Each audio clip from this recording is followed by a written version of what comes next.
नमस्कार, मी प्रल्हाद सोने. आपण पाहतात ओमसाई न्यूज. बोरा परिवार व लॉर्ड गणेशा परिवार यांच्या संयुक्त विद्यमानाने स्वर्गीय किशोरलालजी बोरा यांच्या स्मृतिप्रित्यर्थ आयोजित कार्यक्रम चला बाप समजून घेऊया या आपल्या लाडक्या लेकीला तुमचं महत्त्व, श्रम, स्वप्न कळावं म्हणून तिला तिचा बाप समजावा म्हणून एवढेच नव्हे तर जगातला सर्वोत्कृष्ट कामगार म्हणून नावाजलेल्या पित्याला मानाचा मुजरा करण्यासाठी महाराष्ट्र दिन तसेच जागतिक कामगार दिनी वसंत हंकारे यांनी चला बाप समजून घेऊया या कार्यक्रमात समाज जनजागृती करून महत्त्व सांगितले. कार्यक्रमाच्या सुरुवातीला स्वर्गीय किशोर बोरा यांच्या प्रतिमेला हार अर्पण करण्यात आला. वसंत हंकारे, पोलीस निरीक्षक किरण शिंदे यांचा माजी नगराध्यक्ष श्री राजू काका बोरा यांनी स्वागत केले. कार्यक्रमात बोरा परिवार, लॉर्ड गणेश शाळेचे संचालक, कर्मचारी यांनी तसेच विद्यार्थी, पालक मोठ्या संख्येने उपस्थित होते. शुभ संध्याकाळ. आदरणीय व्यासपीठावर उपस्थित प्रमुख अतिथी, सोबतच आपल्या पित्यावर प्रेम करणाऱ्या तसेच स्वयंपाकाची वेळ असून सुद्धा मोठ्या संख्येने उपस्थित असणाऱ्या सर्व महिला श्रोत्या, महिलांनी केलेल्या स्वयंपाकावर अवलंबून असणारे सर्व पुरुष मंडळी, या सर्वांचे या कार्यक्रमात सहर्ष स्वागत.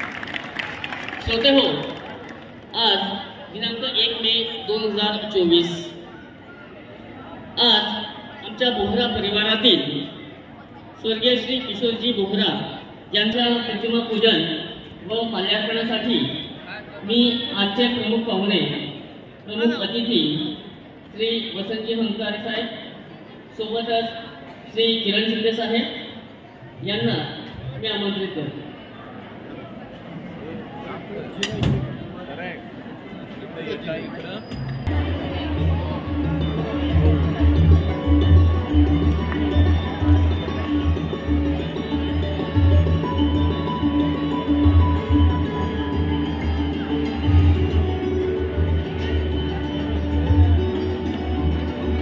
श्री राजू काका हे श्री वसंत हंकारे साहेब यांचे स्वागत करतो.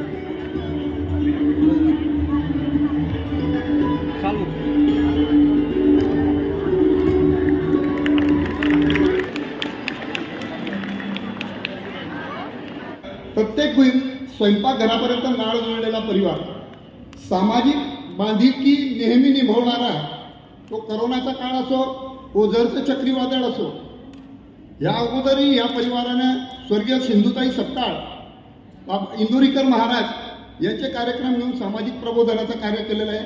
हा परिवार गेल्या 8 दशकापासून जामनेरच्या मातीशी आपली नाळ रोवून आहे आणि त्याचंच फलित म्हणून इतिहासातलं एक अजरामर नाव, जामनेर नगरीचं प्रथम नगराध्यक्षपद या जामनेर नगरीनं आमच्या परिवाराला दिलं. त्याबद्दल मी ह्या मातीचा शतशः ऋणी आहे, कृतज्ञ आहे. लॉर्ड गणेशा परिवार जामनेरातील सर्वोत्कृष्ट इंग्रजी माध्यमाची संस्कार देणारी शाळा, जिथे 2300 मुलं आपलं ज्ञानदानाचं कार्य करतात आणि 140 जवळपास शिक्षक ज्ञानदान वाटण्याचं कार्य करतात. आज मी अभिमानानं सांगू इच्छितो, जळगाव जिल्ह्यातल्या नामांकित 5 शाळेमध्ये लॉर्ड गणेशा शाळेचा उल्लेख होतो. आज सकाळी शाळेचा रिझल्ट होता. आज कामगार दिन शाळेत रिझल्ट होता. एका 16 वर्षीय मुलीला मी प्रश्न विचारला, बेटा जगातला सर्वोत्कृष्ट कामगार कोण? अपेक्षित होतं. मुलीनं एका सेकंदात उत्तर दिलं, काका माझे आई आणि वडील. म्हटलं नाही, एकच सांग, आई की वडील? मुलीनं म्हटलं आई का नाही? तर तिनं अतिशय गांभीर्याने उत्तर दिलं, काका. सन्मान्य व्यासपीठावरती विराजमान आजचे प्रमुख वक्ते, ज्यांना ऐकण्यासाठी आपण सर्वजण या ठिकाणी जमलात, असे आपले वसंत हंकारे साहेब. व्यासपीठावरील दुसरे व्यक्ती ज्यांना राजू काका नावाने सर्वजण ओळखतात असे आमचे मित्र, आणि सर्वात महत्त्वाचं म्हणजे गेल्या 2.5 वर्षापासून मी या ठिकाणी काम करतोय, जवळपास 32 महिने झाले. माझी मनापासून इच्छा होती असा एखादा प्रोग्राम व्हावा. जास्त वेळ घेणार नाही, कृपया महिलांनी आणि विशेष करून शाळा कॉलेजचे मुला मुली जे आहेत ते शांततेने ऐका. तुम्ही ऐकण्यासाठी जे इथं या ठिकाणी आलेले गप्पा रोज मारतात. तर असा हा प्रोग्राम आयोजित करणारे या प्रोग्रामचे आयोजक, सर्वप्रथम मी आयोजकांना मनस्वी धन्यवाद देईन की त्यांनी आपण या समाजात माणूस म्हणून जगत असताना दैनंदिन अडचणी काय आहेत, तुमच्या डोळ्यांनी आपल्याला काय बघवत नाहीये किंवा कोणता त्रास होतोय, समाज कोणत्या दिशेने चाललेला आहे, लर्निंग आणि एज्युकेशन म्हणजे शिक्षण आणि ज्ञान याच्यामध्ये किती मोठा फरक आहे. आणि आजच्या काळात आपण ज्ञान घेण्याचं सोडून फक्त थोडंफार शिक्षण घेऊन वरच्या वर्गात गेलो एवढे पर्सेंटेज मार्क्स कमवले या एका क्षणिक आनंदामध्ये आयुष्य जगण्याचा, आयुष्याच्या ज्या घडामोडी महत्त्वाचं ज्या आहेत त्याचे जे निर्णय घ्यायचे असतात ते अतिशय उतावीळ वयात, कमी वयात किंवा अर्धवट समजावून घेत असतो, ज्याच्यामुळे आयुष्यभर त्या मुलाला, मुलीला, त्या पॅरेंट्सला किती त्रास होतो हे मी मागील 2.5 वर्षापासून या ठिकाणी बघतोय. खेदाने सांगावं वाटतं, मागच्या वर्षी लोकमतला एक बातमी आली होती, जामनेरमधूनच छापली गेली होती. अल्पवयीन मुलं मुली पळून जाणे या संदर्भात ती बातमी होती. गडकरी सांगायला वाईट वाटतं मला, महाराष्ट्रातल्या 4 लोकमतच्या विभाजित कार्यालयातून फोन आले. महाराष्ट्रात सर्वात जास्त वाचनीय बातमी होती. आणि कुटुंबामध्ये सगळ्यात महत्वाचं कोण आहे तर ती माझी आई आहे, माझी बहीण आहे. ए लक्षात घ्या, ज्या घरामधली माता आनंदी असते त्या घरातलं, त्या कुटुंबातलं प्रत्येक व्यक्तिमत्व आनंदी असतं, लक्षात घ्या.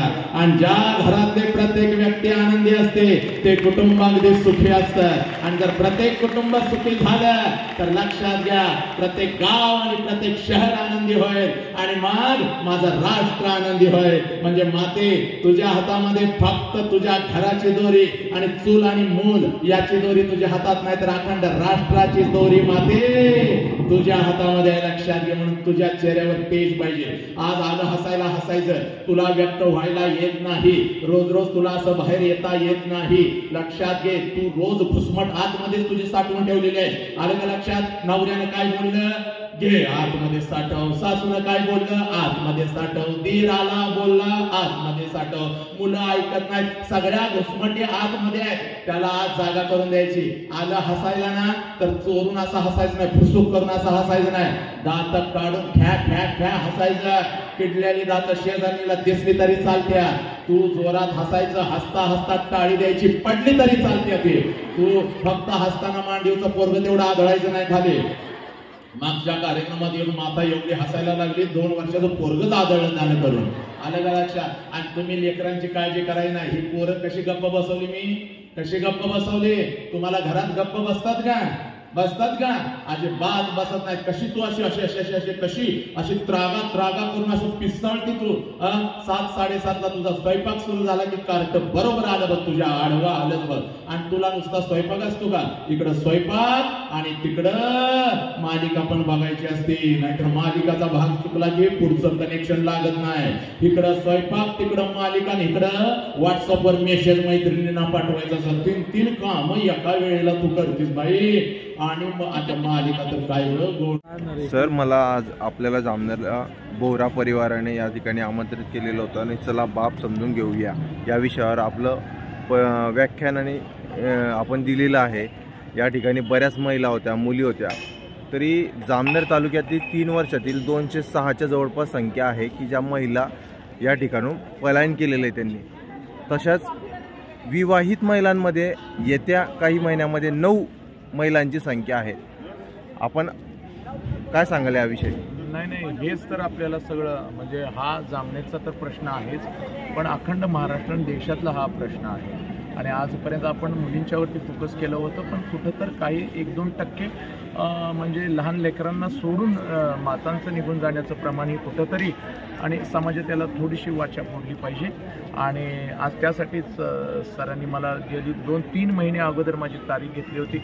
आणि आता तुम्ही बघितलं डोळ्याने हजारो लेकरांच्यामध्ये एक सकारात्मक परिवर्तन झालेलं आहे. म्हणजे हे ऐकून मनोरंजन नाही झालं, परिवर्तन झाले. यांच्या डोळ्यातले अश्रू 100% बदल हा नक्की होणार आहे. आणि हे फक्त माझं काम नाही आहे किंवा यांचं काम नाही आहे, तर सोशल मीडिया किंवा आमचा सगळा जो मीडिया आहे सगळा आणि सगळे आई बाप सगळ्यांनी उतरलं पाहिजे. कारण हा प्रश्न एका कुटुंबाचा नाही तर धर्माचा आहे, राष्ट्राचा आहे आणि प्रत्येक जीवाचा आहे. ज्याला माणूस म्हणून जन्माला आला आहे पण त्याचे तुकडे केले जातात. आज तुम्ही कालचं मुंबईचं परवाचं प्रकरण जर बघितलं असेल तर सुटकेसमध्ये भरलं जातं आहे, इतपत खालच्या तराला चाललेलं आहे. तर हे लेकींना कुठं काही कळत नाही. मग काय झालेलं आहे नेमकं, म्हणून त्यांना एवढ्या म्हणजे कानाशी आता बोलायचंच नाही, त्यांच्या काळजाशी बोलून आतला माणूस त्यांचा ओढून काढून.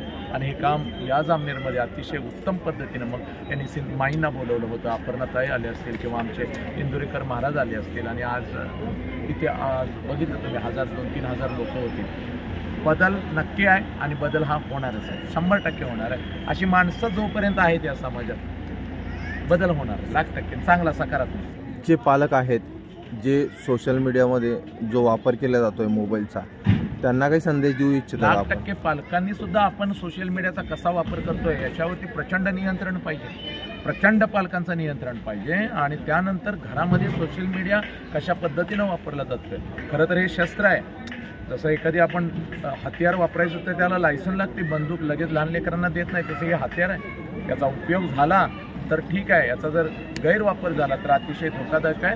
त्यामुळं प्रत्येक कुटुंबाचं एक कर्तव्य आहे सोशल मीडिया आपली लेकरं कसा वापरतात याच्याकडे लक्ष सगळ्यांनी दिलं पाहिजे, प्रचंड मोठ्या प्रमाणात दिलं. पालकच अडकून पडलाय सोशल मीडियामध्ये, काय सांगणार आम्ही. त्यामुळे पालक पण यातून बाहेर येत आहे, त्यांचंही प्रबोधन चाललं आहे, मुलांचंही होतं आहे आणि सगळं काही छान होतं आहे. कारण सब मंगल आहे, परिवर्तन नक्की आहे, नक्की होणार.